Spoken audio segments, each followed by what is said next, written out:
Antes de empezar con el vídeo, quisiera pedirles por favor, que se suscribieran y activaran la campana de notificaciones, para que así apenas suba un nuevo vídeo, o haga una publicación al respecto de algún nuevo fanfic, YouTube se los haga saber lo más pronto posible, y no se pierdan nada relacionado con el canal, así estarán al pendiente de todo fanfic de su interés. Y también, como siempre, el link del canal principal sobre fanfics de Naruto, Shiki Fujin, teorías estará en la descripción de este vídeo. Si les interesan este tipo de fanfics, ya saben dónde encontrarlos, serán bienvenidos a suscribirse.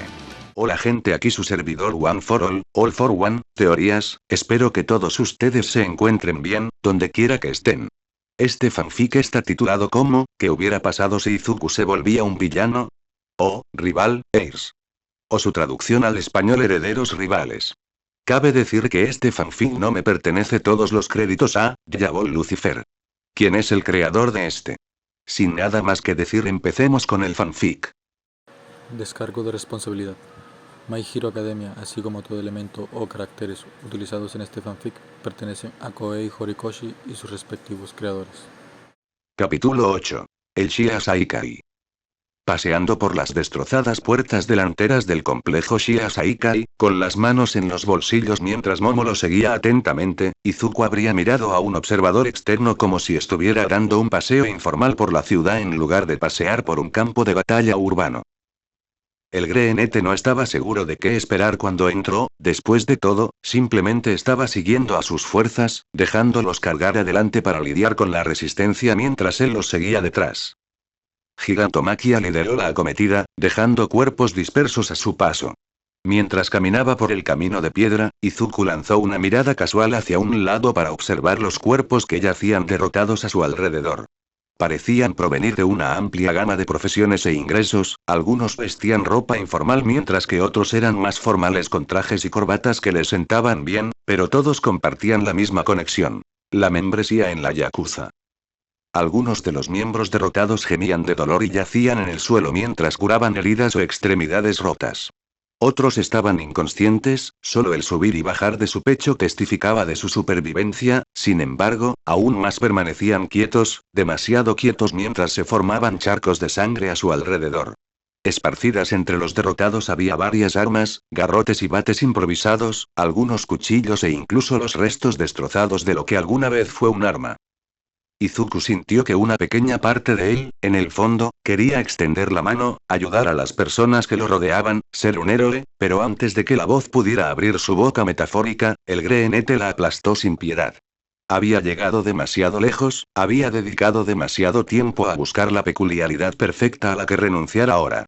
Durante 10 meses había entrenado para este día y ahora que estaba aquí Izuku se negaba a fallar. No pudo, todo dependía de su victoria.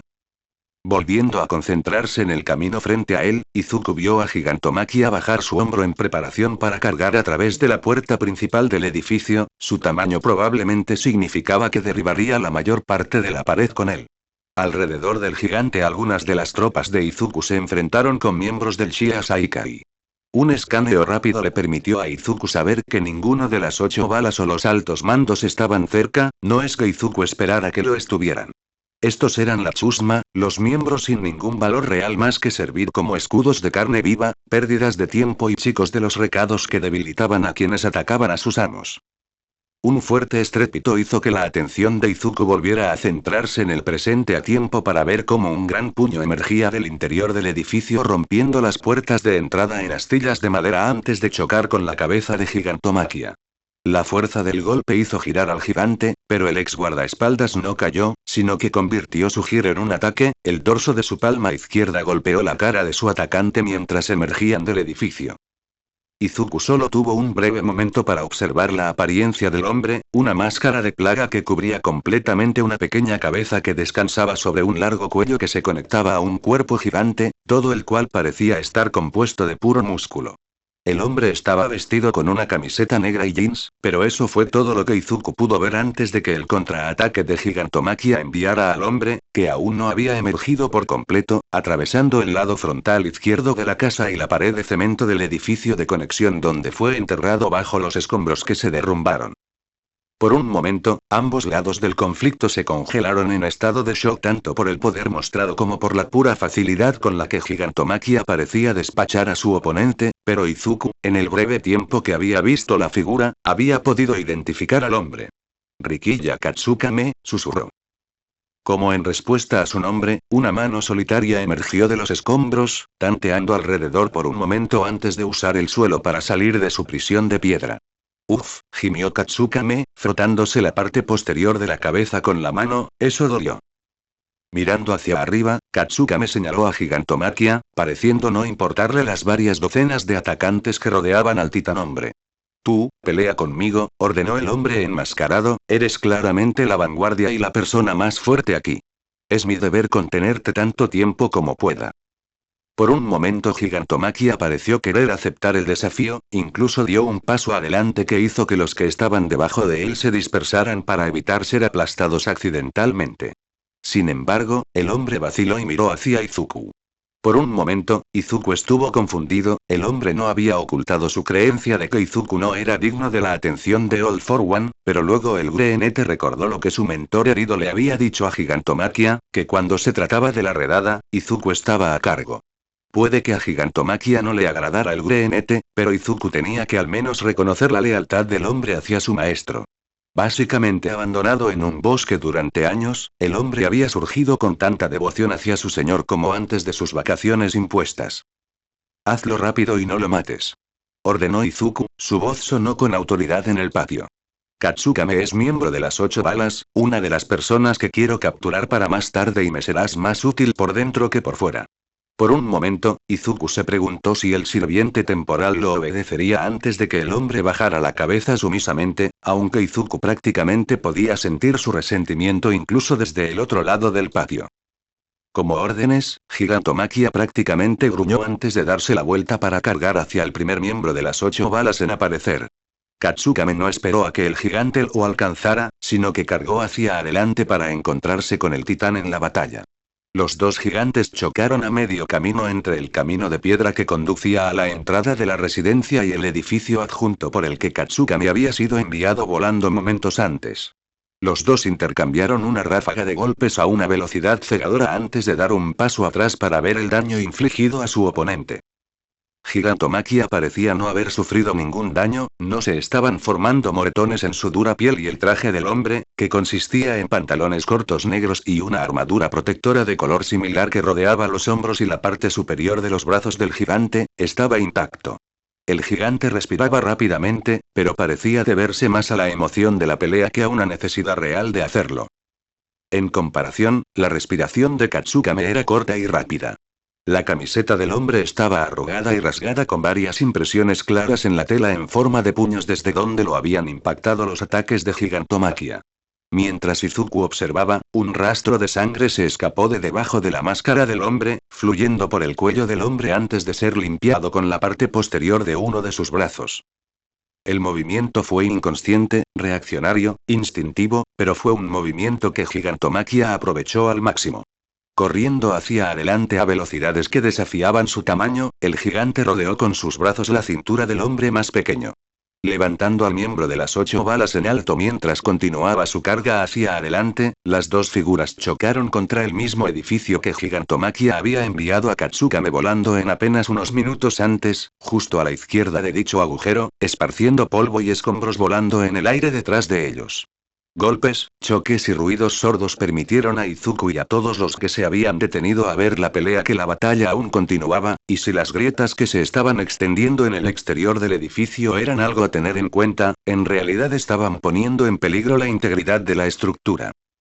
Si Izuku no supiera nada mejor, habría hecho que Gigantomachia se retirara, la victoria del gigante sobre su oponente era intrascendente si el gigante enterraba a Overhaul y a sus otros seguidores bajo toneladas de concreto y piedra. Sin embargo, los espías antiguos y nuevos de Izuku le habían dado la misma información, que los edificios no eran más que banderas falsas destinadas a perder el tiempo, la verdadera base estaba bajo tierra, una intrincada red de túneles que se extendía por millas por toda la ciudad. Ignora la batalla y vámonos. Gritó Izuku, desviando la atención de sus seguidores de la pelea de titanes hacia él mismo. Momo avanzó pisándole los talones, y Zuko esquivó el golpe de un garrote sin siquiera molestarse en contraatacar mientras avanzaba, con sus hombres siguiéndolo. Solo un gruñido de dolor y los golpes de un cuerpo le hicieron saber a Izuku que Momo había hecho lo que él no hizo, pero Izuku ignoró las acciones del rabenete, su atención completamente enfocada en llegar a la entrada oculta del interior. La puerta por la que entraron los dos se abrió a un largo pasillo decorado al estilo tradicional japonés con pisos de madera y paredes en blanco de un color grisáceo/verde. Afortunadamente, el pasillo estaba desierto. Si Izuku tuviera que adivinar que Chisaki había enviado la mayoría de los prescindibles para lidiar con las fuerzas de Izuku solo para ser derrotado casi instantáneamente por Gigantomaquia. Seguro que todavía había algunos restos chocando en el patio, pero la mayoría de los hombres de Izuku habían seguido a Izuku al interior del edificio. Una rápida mirada por encima del hombro le dijo a Izuku que tenía alrededor de 40 de los 62 originales, los demás derrotaron o se enfrentaron a las fuerzas restantes de Asaika allá afuera. Corriendo por el pasillo, Izuku se detuvo frente a un pequeño nicho con un simple jarrón de porcelana negra con flores dentro. Levantando el jarrón, Izuku arrojó el objeto al azar a un lado. Una protesta molesta le hizo saber que casi había golpeado a uno de sus hombres con el lanzamiento. Ignorando el ruido, Izuku se concentró presionando las tablas del piso de madera que el jarrón había escondido en una secuencia específica, con cuidado de no cometer un solo error. Sus espías no le habían dicho qué pasaría si lo hiciera y el Greenete preferiría no enterarse. Después de empujar hacia abajo la última tabla, Izuku dio un paso atrás, balanceándose sobre las puntas de sus pies, listo para atacar, defender o esquivar en cualquier momento. Al lado del chico de pelo verde, la mano derecha de Momo emergió de las profundidades de su capa con un pequeño cuchillo arrojadizo en la mano, aunque solo Izuku sabía que la chica probablemente había llegado al lugar. Detrás de los dos, decenas de villanos de poca monta se preparaban esperando las órdenes de su jefe. Un pequeño clic resonó en el pasillo y la tensión aumentó cuando la alcoba se deslizó hacia atrás por vías ocultas antes de deslizarse hacia la izquierda revelando una entrada secreta a la multitud reunida, un simple conjunto de escaleras que conducían hacia la tierra. No había luces y la iluminación del pasillo terminó antes que las escaleras, dejando el resto envuelto en sombras y oscuridad. Izuku se volvió hacia su Momo, su amigo enmascarado le dio un gesto silencioso de aliento. Respirando profundamente, Izuku exhaló antes de descender los escalones con confianza, sin mostrar rastro del nerviosismo que había comenzado a surgir dentro de él. Momo lo siguió y después de intercambiar miradas sus hombres reunidos también lo hicieron. Cuando el último hombre entró, la puerta oculta salió de su escondite deslizándose hacia la derecha y hacia adelante, donde se cerró en su lugar, sin dejar señales de la entrada que escondía. Era como si todo el grupo hubiera desaparecido en el aire. Mientras tanto, Overhaul dejó escapar un gruñido mientras caminaba por los pasillos subterráneos de su base, con Chronostasis siguiéndolo lealmente como una sombra blanca. El hombre había estado más tranquilo los últimos días, pero Kai sabía que probablemente se debía a que finalmente había comenzado sus operaciones con Eri. Conocía al hombre desde hacía años y ni una sola vez Chronostasis le había dado ningún motivo para dudar de su lealtad. El hombre ni siquiera había discutido el plan de Kai de usar a Eri para fabricar balas que destruirían los caprichos a pesar de los métodos necesarios para hacerlo. De los cientos de personas repartidas por todo Japón que trabajaban para Shia Saika y posteriormente para él, solo Chronostasis tenía la total confianza de Kai. Los dos habían pasado por muchas cosas juntos, librado demasiadas batallas uno al lado del otro como para no hacerlo. Incluso cuando Kai había puesto al jefe en coma, Chro no había permanecido fiel a él ni una sola vez cuestionando su decisión. La única otra persona que tal vez podría decir que tenía la confianza de Kai era Hoi Irinaka, más comúnmente conocido como Mimik. El gerente general de la organización Hoi fue quien organizó a los subordinados e implementó el plan de Kai a través de ellos. Kai podría ser el líder, pero Hoi era quien mantenía la lealtad de los miembros, especialmente con la ausencia del jefe, aunque Kai sabía que Mimik sospechaba de él por el estado actual del jefe tanto como los demás. Sin embargo, Mimik también fue el miembro más comprometido con restaurar a la Yakuza a su antigua gloria además de él. Ayudó a los dos a llegar a un entendimiento. Sin embargo, eso no significaba que el hombre supiera el alcance total de lo que Kai había planeado, nadie lo sabía. Kai no había querido hacerlo, ir en contra del hombre que respetaba y al que tanto le debía, pero el jefe no le había dado otra opción. Eri era la clave de todo, restaurar el poder, el dinero y la reputación de Asai Kai, todo se podía hacer a través de ella, pero el jefe se había negado. Kai todavía podía recordar lo que había dicho, el hombre para quien la caballerosidad lo era todo. Si haces esto Chisaki, ya no serás humano. Su caballerosidad, su honor, estarán muertos. Nadie va a seguir a alguien así, un demonio sin corazón. ¿Ya soy humano? Se preguntó Kai en su cabeza. Todavía podía recordar esa basura de playa en la que había vivido después de haber sido abandonado cuando era niño. Buscando comida y restos de contenedores y contenedores de basura. Mendigando en las esquinas de las calles frías y húmedas mientras la lluvia caía sobre él desde arriba. Entonces, un día conoció al jefe. Al escuchar esas palabras mientras Kai entrecerraba los ojos bajo la intensa luz del sol tratando de distinguir los rasgos faciales del hombre que tenía delante, ¿cómo te llamas? El jefe lo había acogido, lo había criado y le había dado un propósito. Kai le debía todo. Había vivido según el código de caballería del jefe al igual que todos los demás, pero sin importar lo que sucediera, sin importar los pasos que tomaran, el Asai Kai seguía decayendo. La membresía disminuyó, ingresaba menos dinero y nuevos nombres comenzaron a volverse más audaces mientras atacaban las fronteras de la Yakuza con la esperanza de reclamar su territorio. Kai había tratado de detenerlo, había luchado contra los invasores que los hacían retroceder una y otra vez solo para que otros nuevos tomaran su lugar. Reclutó a los 8 balas y comenzó a vender drogas a pesar de que iba en contra de la caballerosidad del jefe, su código. El jefe lo había confrontado por sus acciones una y otra vez, pero a pesar de todas sus protestas no le había dicho a Kai que se detuviera, sabía cuánto dinero se necesitaba. Sin embargo, incluso con los nuevos miembros, el dinero de las drogas que llegaba y la peculiaridad de Kai, parecía como si el Shia Asai Kai estuviera condenado, destinado a desaparecer como todos los demás yakuza. Entonces ella apareció, como un ángel de lo alto. Kai había sido llamado para ver al jefe, quien le había mostrado una cámara en vivo en su computadora de una chica sentada en una cama en el ala del hospital de la base, con su corto cabello blanco colgando en ligeras ondas hasta sus hombros con la mirada abatida. Ojos carmesí y un pequeño cuerno, más bien un bulto en realidad, en el lado derecho de su frente. Esta es Eri, mi nieta, había dicho el jefe, con voz cansada pero aún con el mismo tono de fuerza que Kai sabía que el hombre poseía con creces. Mi estúpida hija la abandonó. Mi marido murió, la niña está maldita, esas fueron sus palabras exactas. El jefe suspiró mientras se frotaba la sien con la mano derecha recostándose en su silla para mirar hacia el techo. Aparentemente, un día, cuando su esposo buscó al niño, todo su cuerpo desapareció. Se manifestó su peculiaridad, una que no se parece a ninguno de los lados de la familia. No es una maldición, es una mutación. He oído que son extremadamente es raro, pero sucede. Kai, el jefe se sentó para mirar al chico con una máscara de médico negra frente a él. Eri no sabe qué hace su don ni cómo usarlo. Ni siquiera sabe lo que hizo. Para su padre, todo lo que sabe es que su madre la abandonó aparentemente sin ninguna razón. Para mí, un abuelo del que tiene pocos o ningún recuerdo. El jefe había fijado su mirada firme e inquebrantable en Kai mientras daba sus órdenes. Cuídala, su peculiaridad es similar a la tuya e investígala mientras lo haces. Sé que eres bueno en ese tipo de cosas. Kai había hecho lo que le pidió el hombre que consideraba un padre, escondiéndose en su laboratorio e investigando la peculiaridad de la chica de pelo blanco.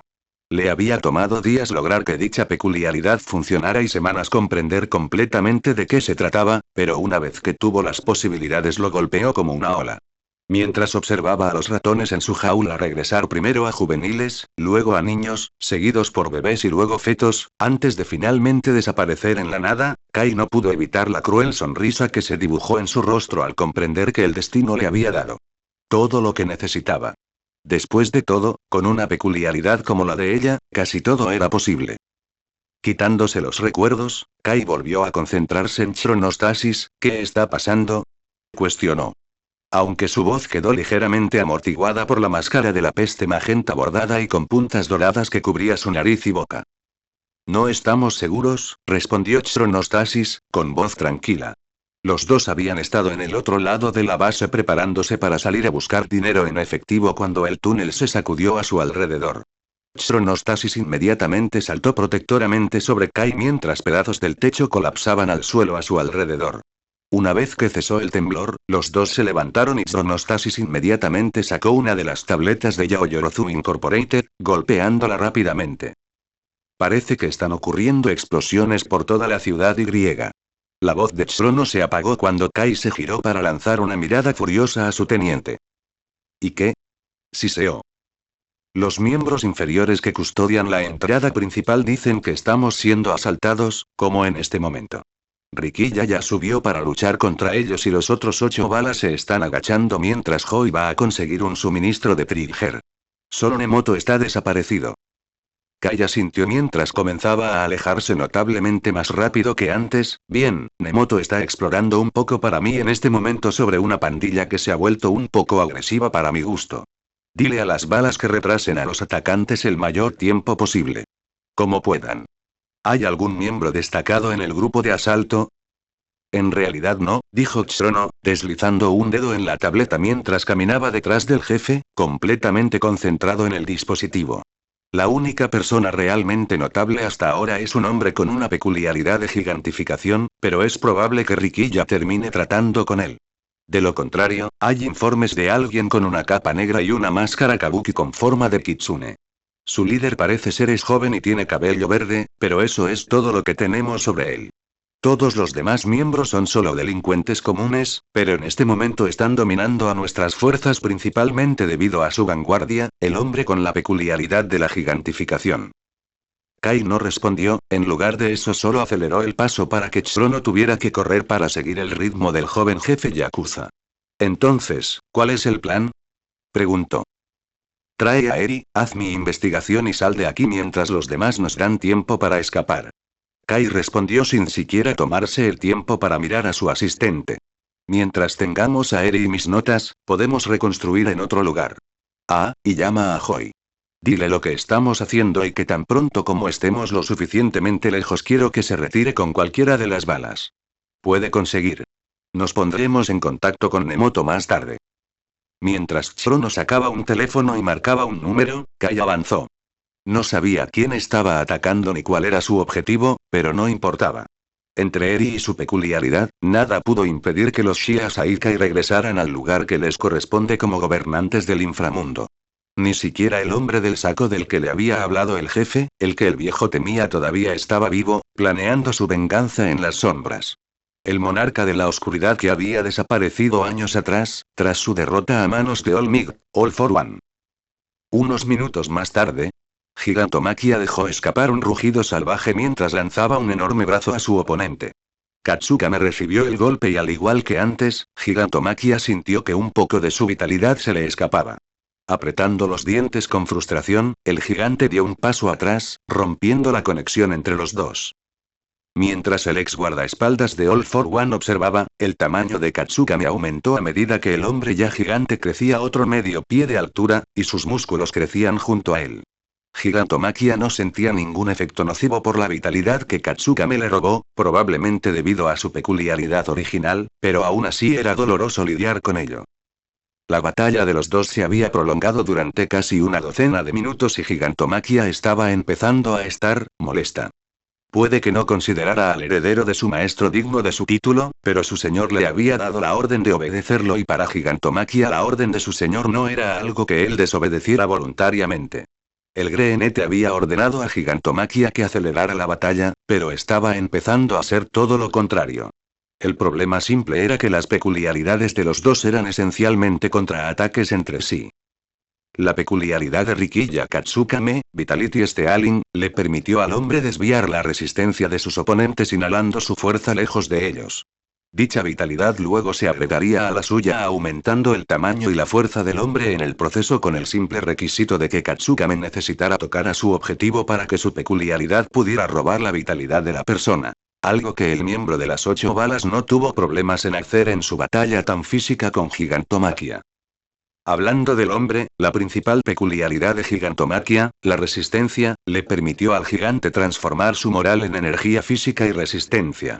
Cuanto más motivado estaba, más crecía su fuerza y con una lealtad aparentemente infinita hacia el villano, seguía esa moral que le proporcionaba al gigante la capacidad de hacer crecer su ya inmensa fuerza a proporciones titánicas.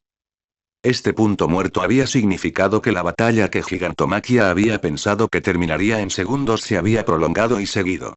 El edificio en el que habían comenzado su pelea se había derrumbado hacía mucho tiempo, y ni siquiera duró un minuto completo una vez que los dos comenzaron su pelea adentro. El colapso había causado el único receso en su lucha hasta el momento, ya que incluso a Gigantomachia le había tomado tiempo salir de las toneladas de concreto y cemento que los habían enterrado a los dos.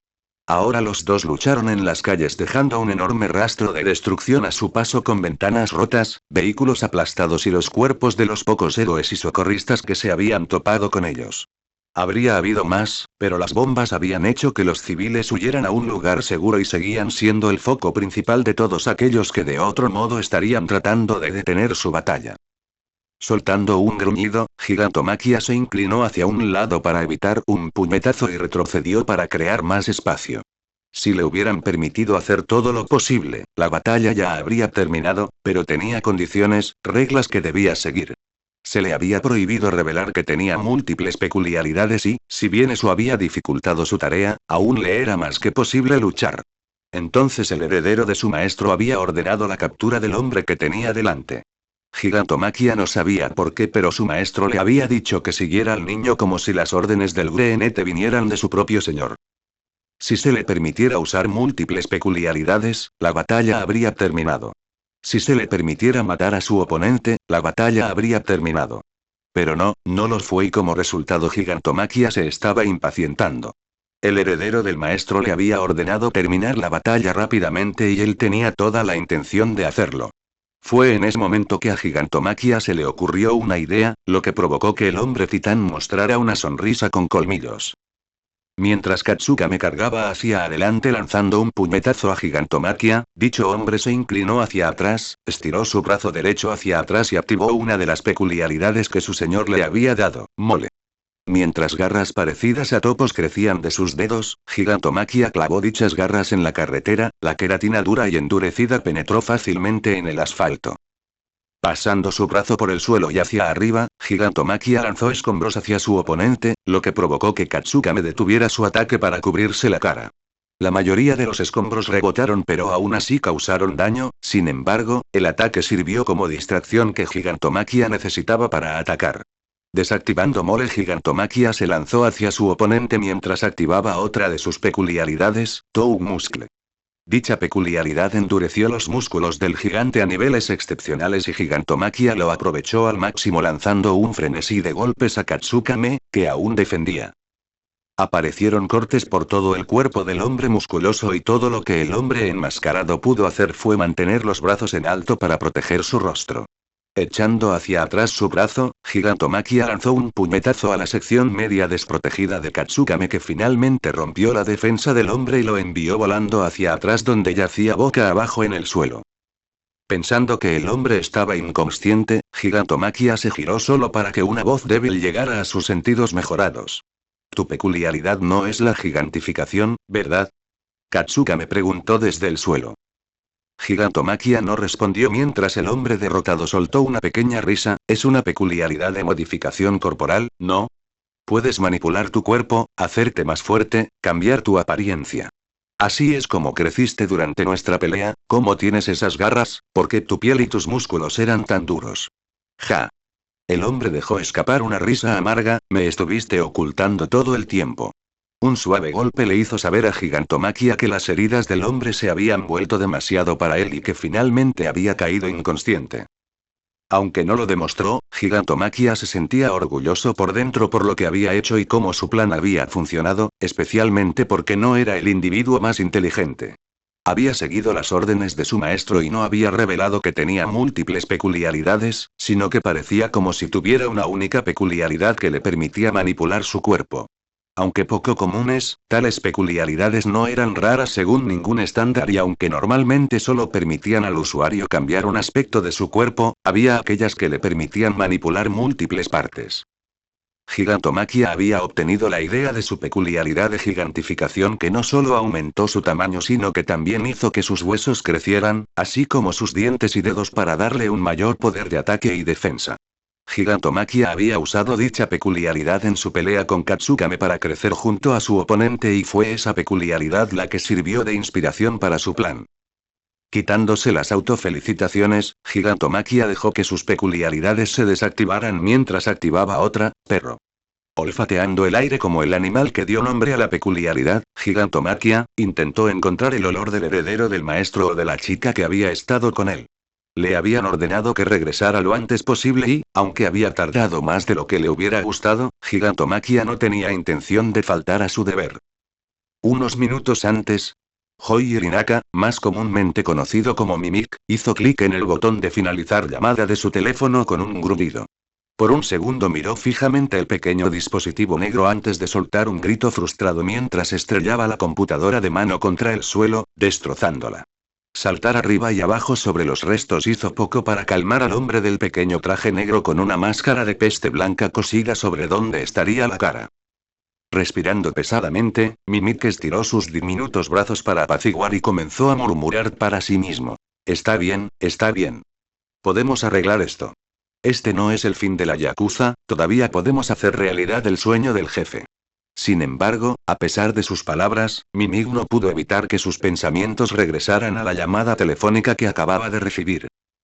Chrono le había ordenado a Mimic que mantuviera ocupados a los atacantes con la ayuda de las 8 balas mientras él, Overhaul y Eri escapaban. Mimic podría perdonar tal comportamiento si no fuera por una cosa, el trío no se llevaría a vos con ellos. Al igual que los otros miembros de Shia Saikai, Mimic sabía que Overhaul era casi con certeza el responsable del estado actual del jefe. Había entrado a ver al jefe que gozaba de perfecta salud y cuando salió, el jefe estaba en coma. No importa lo que hicieron, no pudieron despertar al hombre y fue en ese momento que Chisaki asumió el cargo de jefe de la organización que también llevaba el nombre de Overhaul.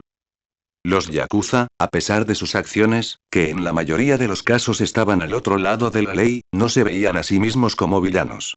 Poseían honor e integridad, algo que la mayoría de los villanos no tenían y, sin embargo, Chisaki, o Overhaul como se le conocía ahora, parecía contento con dejar de lado los ideales del jefe a favor de devolver a Saikai al poder. Si bien algunos protestaron, Overhaul se apresuró a silenciar a quienes se oponían a él. Su peculiaridad le permitió torturar y matar a los disidentes antes de volver a reunirlos para hacerlo todo de nuevo. Había convertido a su oposición en un ejemplo y no dudó en matar a sus subordinados por su fracaso. El miedo los hacía leales y Overhaul era alguien a quien había que temer.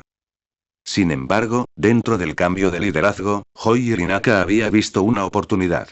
A diferencia de los miembros inferiores de la Saikai, Irinaka se desempeñó como gerente general de la organización a cargo de la financiación y del liderazgo general diario de la Yakuza. Como resultado, Irinaka, al igual que Overhaul, sabía que Saikai había estado disminuyendo en todos los ámbitos, ya fuera financiación, reclutamiento, territorio, membresía o incluso negocios. Yakuza estaba desapareciendo y el inframundo lo sabía, los corredores y delincuentes no querían hacer negocios con aquellos que tal vez no estuvieran allí para abastecerlos en el futuro, por lo que dirigieron su atención y sus billeteras a otra parte. El jefe, a pesar de toda su prédica sobre el honor, no hizo nada para arreglar el declive, insistiendo en que las cosas mejorarían con el tiempo incluso cuando el Saikai comenzó a colapsar. Entonces Overhaul tomó el control. Overhaul había hecho las cosas que el jefe no había estado dispuesto a hacer y, a pesar de la protesta de los miembros de nivel inferior, Irinaka sabía que bajo Overhaul el Saikai, al menos, tenía una oportunidad de perseverar y sobrevivir. Hoi respetaba al jefe y siempre consideraría que el hombre era a quien realmente seguía y fue esa lealtad la que lo impulsó a seguir a Overhaul, el hombre que con toda probabilidad había actuado contra el jefe. El jefe amaba el Shia Saikai, era su proyecto de vida, a lo que se había dedicado durante años, cuidándolo y cultivándolo como un jardinero una flor. Sin embargo, cuando la flor se marchitó y murió, envenenada por las malas hierbas, el jardinero parecía incapaz de arrancarla. Hoi había recurrido a quien podía resolver el problema incluso si iba en contra de lo que el jardinero quería, el hombre que sostenía el herbicida que el jardinero se negó a usar. Miedo a que envenene la flor. Con el nombre de Mimic, Irinaka había convencido a los miembros inferiores de seguir a Overhaul, algo que se hizo más fácil por su ya enorme miedo al hombre. Luego, Saikai se había expandido hacia las drogas, algo en lo que el jefe se había negado a entrar, pero Mimic, como gerente general, había comenzado a ver dinero y los clientes regresaban lentamente. Ver aumentar esos números casi había hecho llorar al hombre, había sido una prueba de que los Asaikai aún no se habían ido, que todavía tenían una oportunidad. Mimik había jurado servir a Overhaul para reconstruir el Asaikai a lo que alguna vez fue. Para restaurar el poder, la influencia y las arcas que habían perdido a lo largo de los años. Incluso si el proceso para hacerlo iba en contra de los deseos del jefe, Mimik había jurado restaurar el Asaikai antes de que Overhaul arreglara al jefe. Mimik no se hacía ilusiones de que el jefe estaría contento con él, o incluso le permitiría seguir siendo miembro. Había traicionado no solo al hombre sino también a sus ideales, el honor que el hombre predicaba a sus subordinados. Sin embargo, incluso si le costara su puesto no solo como gerente general sino también como miembro del propio Asaikai, Mimik podría irse con orgullo, habiéndole dado al hombre que lo había sacado de las calles un sueño hecho realidad. Mimik, a diferencia de los miembros bajo su mando, era consciente de lo mucho que significaba el jefe para Overhaul. Sabía sobre el pasado del joven y era uno de los pocos que sabía que Overhaul todavía visitaba el cuerpo comatoso del jefe a diario. El hombre, a pesar de sus acciones contra el jefe, todavía le era leal y tenía una deuda que consideraba imposible de pagar. Saber que todas las acciones de Overhaul se realizaron por un retorcido sentido de lealtad había hecho que a Mimik le resultara un poco más fácil seguirlo, ya que se arriesgaría a suponer que, al igual que él, Overhaul tenía la intención de reconstruir el Asaikai antes de restaurar la salud del jefe y suplicarle por el perdón. Pero ahora Overhaul tenía la intención de dejar atrás al jefe mientras huía. Mimik no tuvo problemas en ofrecerse como peón de sacrificio junto a las 8 balas si eso significaba que el jefe se escaparía junto con Overhaul y los demás, pero ningún Overhaul tenía la intención de huir dejando al jefe atrás a merced de los invasores. Si fueran héroes, Mimik sería capaz de entenderlo. Los héroes, a pesar de toda la corrupción y las falsificaciones que existían entre ellos, no matarían a un hombre en coma, iba en contra de la naturaleza misma de lo que representaban. Sin embargo, sus atacantes actuales, de los que no sabían nada, podrían no estar tan dispuestos a dejar al jefe con vida. Sin embargo, Overhaul todavía tenía la intención de dejar atrás al jefe. Mimik sacó una jeringa de un bolsillo oculto de su traje y miró el líquido púrpura turbio del interior. Trigger, una droga potenciadora de peculiaridades prohibida en Japón, era la principal fuente de ingresos para Shia Asaikai, así como la principal droga que el grupo había comenzado a comercializar después de que el jefe cayera en coma. Hundiendo la jeringa en el costado de su cuello, Mimik presionó el émbolo forzando la droga dentro de su cuerpo. El efecto fue inmediato cuando el traje negro en el que Joy estaba dentro se rompió cuando el hombre se obligó a quitárselo. Tembling Mimik cayó contra la pared apoyándose en ella para sostenerse antes de darse la vuelta para presionar su espalda contra la superficie de metal mientras se hundía en la pared desapareciendo dentro de ella. Encontraría a los invasores y los derrotaría antes de que Overhaul, el hombre que podía salvar al jefe, huyera.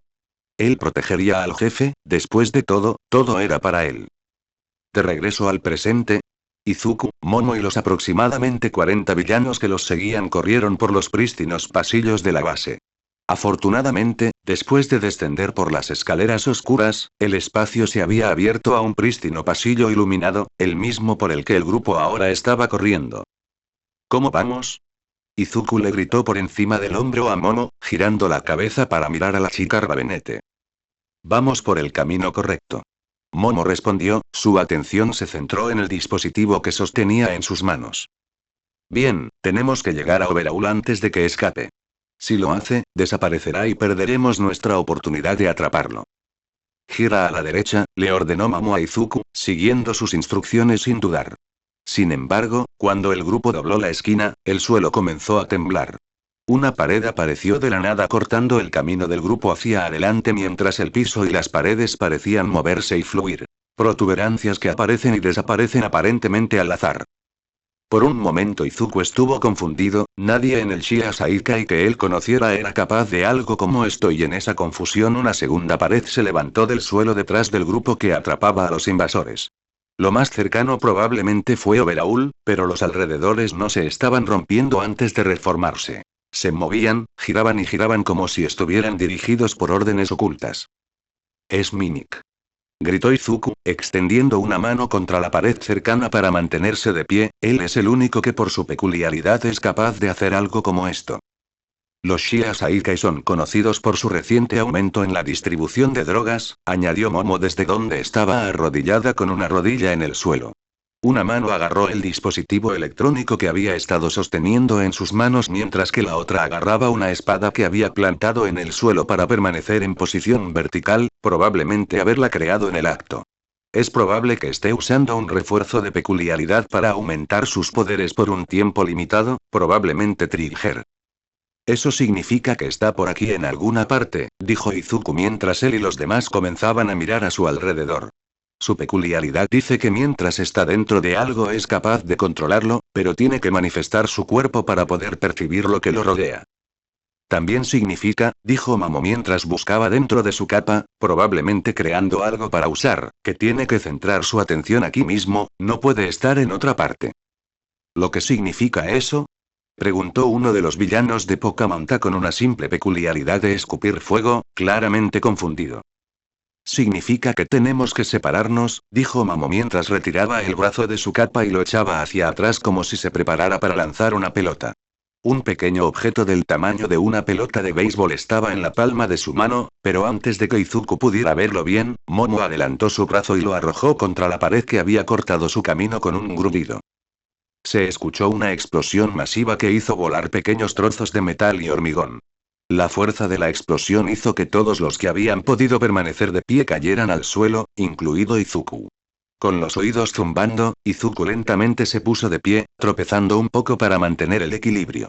El polvo lo rodeaba pero podía distinguir vagamente a Momo que agitaba sus brazos frenéticamente hacia él.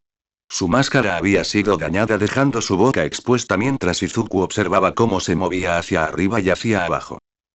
¿Qué? Preguntó Izuku, llevándose una mano a la oreja mientras entrecerraba los ojos a la Ravenete. Lamento no poder oírte. Dijo, señalando su oreja derecha. Momo corrió hacia adelante y lo agarró del brazo, antes de comenzar a arrastrar a Izuku detrás de ella hacia el agujero recién hecho en la pared que había cortado su camino. Justo antes de atravesarlo, el suelo comenzó a moverse una vez más y un empujón en la parte baja de su espalda fue toda la advertencia que tuvo Izuku cuando fue enviado a caer hacia adelante a través del agujero. Al darse la vuelta, Izuku tuvo tiempo de ver la máscara sobre el rostro de Momo antes de que el agujero en la pared desapareciera. Rodando por el suelo, Izuku se puso de espaldas y gimiendo se puso de pie. Al mirar hacia la pared, Izuku pudo ver que la superficie se movía, pero el pasillo a su alrededor parecía sólido, al menos por el momento. Supongo que Hirinaka solo puede manipular un área limitada en ese momento, incluso con un refuerzo de peculiaridad, murmuró Izuku para sí mismo. Al dar un paso hacia la pared, Izuku sintió que su zapato chocaba contra algo. Al mirar hacia el GNT, vio el dispositivo que Momo había estado usando para guiar al grupo. En la pantalla del dispositivo se mostraba una red de túneles conectados y un punto verde parpadeante mostraba la ubicación actual de Izuku Overhaul. Haciendo una rápida comparación mental del mapa con la ciudad sobre él, Izuku se congeló al darse cuenta de lo cerca que estaba Overhaul de un probable punto de salida en el distrito bajo de la ciudad donde sería fácil que alguien desapareciera. Izuku tuvo una opción y por un momento se quedó congelado mirando entre el dispositivo y la pared a través de la cual Momo lo había empujado. La decisión pronto se tomó, pero cuando Izuku dio un paso hacia la pared, la imagen de la boca de Momo mientras lo arrastraba hacia el agujero en la pared volvió a él, solo que esta vez el GNT pudo entender lo que la chica estaba diciendo. Créeme, puedo cuidar de mí mismo. Solo asegúrate de ocuparte de Overhaul. Haciendo una pausa a medio paso, Izuku cerró los ojos y dejó escapar un gemido de queja aunque solo él lo escuchó. Bien, confiaré en ti, pero si estás herido cuando regrese, te mataré. Entonces, gritando, Izuku salió corriendo, agachándose para recoger el rastreador mientras comenzaba a localizar al hombre cuya peculiaridad deseaba. Hirinaka observó al GNT que parecía ser el líder de los atacantes alejarse por el pasillo, con los ojos fijos en el extraño dispositivo que la mujer enmascarada había arrojado a través del agujero mientras lo empujaba. Aunque el gerente general hubiera preferido mantener a todos los intrusos juntos, dejar escapar a uno no era el fin del mundo ya que no podría hacer nada por sí mismo. Overhaul fue así de fuerte. Pensando así, el hombre volvió su atención a sus cautivos. Si bien era tentador intentar aplastarlos a todos, el problema seguía siendo que simplemente no era consciente de lo que los invasores eran capaces de hacer. El dicho común era si puedes pensar en ello, tiene una peculiaridad, y Mimik era capaz de pensar en bastantes peculiaridades que podrían contrarrestarlo a él y a sus habilidades. El otro problema era el gatillo, ya podía sentir que el efecto de la droga comenzaba a disminuir y aunque no había señales inmediatas de ello en este momento, en los próximos minutos, el área que era capaz de manipular comenzaría a reducirse. Era imperativo que, si actuaba, lo hiciera ahora mismo. Levantando una pared, Mimik separó al grupo nuevamente dejando a la mujer con la máscara kabuki rota con aproximadamente un tercio de los invasores. Los otros 2/3 quedaron atrapados al otro lado de la pared con solo una pared que los separaba del pasillo que conducía a las escaleras. Era como una E con la mujer de la máscara kabuki y aquellos atrapados con ella a un muro de distancia de seguir adelante, mientras que la mayoría estaba a un muro de distancia de poder retirarse. Sin embargo, Mimik aún no había terminado. Al manipular el piso debajo de la mujer con la máscara, Mimik convirtió el área inmediatamente debajo de ella en un tobogán. La mujer ni siquiera gritó mientras caía, pero a Mimik no le importó, se concentró en dirigirla hacia donde tenía que ir. Era obvio que la mujer enmascarada y el chico de cabello verde eran los líderes de los atacantes, por lo que al separarlos de los demás, Mimik sería libre de lidiar con sus seguidores en el tiempo limitado que le quedaba antes de que el gatillo desapareciera. Momo salió de su improvisado deslizamiento rodando, poniéndose de rodillas ya estaba creando un escudo y eso más que nada le salvó la vida. Un puño cubierto de lo que parecían ser diamantes se estrelló contra el escudo y, aunque vibró ante el golpe, el escudo aguantó. Creando un estoque, Momo cortó ciegamente a su atacante, obligando a quien fuera a saltar. Bajando su escudo, Momo lanzó una rápida mirada para ver a quién se enfrentaba y no pudo evitar apretar los dientes ante lo que vio. De pie frente a ella, en un semicírculo aproximado, había 6 personas a quienes reconoció como miembros de las 8 balas. Directamente frente a ella había un hombre calvo con una mascarilla quirúrgica blanca. Llevaba una camisa de vestir oscura, con los pocos botones superiores desabrochados, y pantalones blancos lisos, junto con un par de zapatos de vestir negros. Sin embargo, lo que demostró su identidad fueron los cristales que cubrían sus brazos y puños identificando al hombre como Yuojo. A la izquierda de Ojo estaba un hombre muy grande y musculoso con cabello largo y castaño claro. Su rostro estaba oculto bajo una máscara de peste negra con agujeros blancos en los ojos. Estaba vestido con una camiseta andrajosa y pantalones oscuros cubiertos por una túnica azul claro y decorado con 2 cinturones. Llevaba lo que parecían ser guantes improvisados que cubrían sus manos y muñecas con varias correas de cuero y sus nudillos con metal. El ex luchador clandestino Kendo Rappa. A la izquierda de Rappa estaba un hombre alto y delgado con cabello corto y puntiagudo de color rubio ceniza. Llevaba un yukata tradicional de color negro con un par de jeta en los pies y un largo trozo de tela gris que actuaba como un cinturón alrededor de su cintura. Cubriendo su rostro había una máscara de peste, siendo una simple marrón que llevaba atada a su rostro con 3 cinturones, uno en la frente y uno a cada lado de su rostro que también cubría sus orejas, como bufandas. El miembro más nuevo del grupo, Ekiji Tengai. El hombre a la izquierda de Tengai no estaba erguido como los demás, sino más bien apoyado como un borracho contra la pared mientras bebía de una botella de sake. Un hombre muy delgado y huesudo pero musculoso con cabello largo y negro grasiento, que le llegaba justo debajo de los hombros, el borracho no vestía nada más que un chaleco peludo y pantalones oscuros con zapatos negros. Su máscara de peste era gris y bastante sencilla, aunque los ojos parecían estar sucias si se tenía en cuenta la forma en que el sake se filtraba a través de ellos.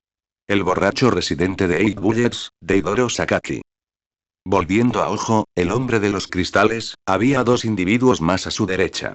En el extremo derecho del hombre y en el extremo izquierdo de Momo había un individuo vestido con una camisa de vestir morada y pantalones grises con mocasines negros. Llevaba una máscara de saco de arpillera andrajosa que cubría toda su cabeza y estaba sujeta por un nudo de cuerda ubicado alrededor del cuello del hombre. La máscara tiene 2 aberturas desde donde se veían sus ojos y una sonrisa cosida que parecía extenderse casi hasta donde estarían las orejas del hombre. Momo se tensó al reconocer al hombre, ya que era alguien que Izuku consideraba uno de los miembros más peligrosos de la Saikai sin tener culpa alguna. El hombre que no podía dejar de comer y que Izuku pensó que algún día podría haberse llevado al canibalismo por su peculiaridad, Soramitsu Tabe. De pie entre Tabe y Ojo, el último individuo era un joven alto y delgado con cabello hasta la barbilla, de un color rubio dorado brillante, con raya hacia la izquierda para oscurecer el ojo derecho del hombre. Llevaba una camisa de vestir verde oscuro con pantalones negros atados alrededor de su cintura con un cinturón marrón y una máscara de peste marrón cubría la nariz y la boca del hombre. Pareciendo ser el líder del grupo por la forma en que el hombre dio un paso adelante, Momo apuntó con la punta de su estoque al hombre conocido como Toya Setsuno. Hoy, señorita, dijo Setsuno, extendiendo las manos para apaciguar, no hay necesidad de eso. Además, un tirón repentino hizo que Momo perdiera el control de su escudo, que salió volando de su brazo y cayó en la mano de Setsuno. Si no tienes cuidado, alguien podría resultar herido. Momo apretó los dientes debajo de su máscara, la Ravenete estaba en problemas, 1 o 2, tal vez incluso 3 de ellos probablemente podría manejar dependiendo de quién fuera, pero 6 de las 8 balas. Incluso ella tuvo que admitir que estaban fuera de su alcance. Ella lucharía pero eventualmente sería abrumada y caería ante ellos. Cuando las 8 balas comenzaron a avanzar, Momo metió la mano dentro de su bata y activó su peculiaridad de creación. No quiero decirlo, pero se acabó para el Asaikai. Dijo Tsunono mientras seguía a Overhaul por el pasillo desierto con Eri agarrada con fuerza en sus brazos. En los últimos meses, desde la última vez que el don de Eri se salió de control y Kai se vio obligado a desmontarla para forzar su don a desactivar el cuerno de la niña había crecido y ahora tenía aproximadamente el tamaño de un toro joven. Tsunono había estado allí mientras Kai había registrado los datos de crecimiento comparándolos con la rapidez con la que su don había tardado en recargarse la última vez que se activó y la noticia era preocupante para ambos.